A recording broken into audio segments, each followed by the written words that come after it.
Halo teman-teman, ketemu lagi dengan saya ya. Dan sekarang kita ada di segmen yaitu sejarah. Nah, kita akan membahas tentang Candi Borobudur ya teman-teman. Candi Borobudur adalah candi Buddha terbesar di dunia yang terletak di Magelang, Jawa Tengah, Indonesia. Berikut adalah ringkasan sejarahnya. 1. Pendirian. Pembangunan Borobudur dibangun pada abad ke-8 dan ke-9 pada masa zaman pemerintahan dinasti Sailendra. Pembangunan diperkirakan dimulai sekitar tahun 780 Masehi dan selesai akhir tahun 825 Masehi. 2. Arsitektur. Candi ini dibangun dengan gaya arsitektur mandala yang melambangkan alam semesta dalam kosmologi Buddha.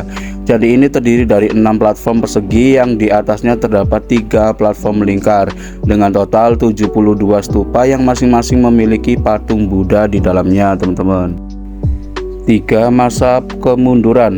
Setelah masa kejayaan dinasti Sailendra dan perpindahan pusat pemerintahan ke Jawa Timur, Borobudur mulai ditinggalkan dan terlupakan selama berabad-abad. Candi ini terkubur oleh abu vulkanik dan juga tertutup oleh hutan yang sangat lebat. 4. Penemuan kembali.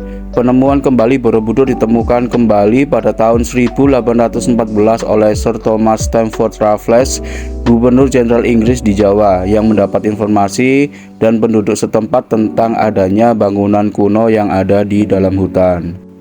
5.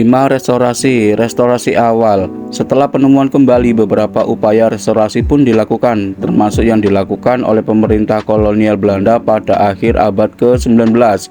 Restorasi besar dilakukan oleh pemerintah Indonesia dengan bantuan UNESCO antara tahun 1975 dan 1982, teman-teman. Candinya ini dibongkar dan dibangun kembali dengan teknik yang lebih baik untuk memastikan kelestariannya. 6. Pengakuan UNESCO. Situs warisan dunia. Pada tahun 1991, Candi Borobudur dinyatakan sebagai situs warisan dunia oleh UNESCO karena nilai sejarah budayanya dan arsitekturnya yang memang luar biasa, teman-teman. 7. Keagamaan dan pariwisata.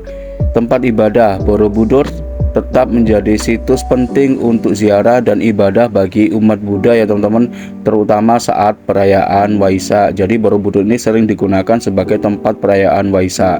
Pariwisata. Candi ini juga menjadi salah satu destinasi wisata paling populer di Indonesia, menarik jutaan pengunjung dari seluruh dunia setiap tahunnya.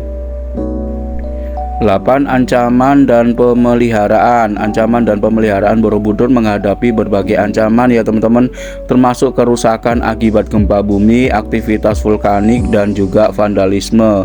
Vandalisme ini adalah ulah-ulah usil manusia ketika berkunjung ke Borobudur, bisa dengan mencoret-coret candi dan lain-lain ya teman-teman. Upaya pemeliharaan dan pelestarian terus dilakukan oleh pemerintah untuk melindungi dan menjaga situs ini bagi generasi mendatang.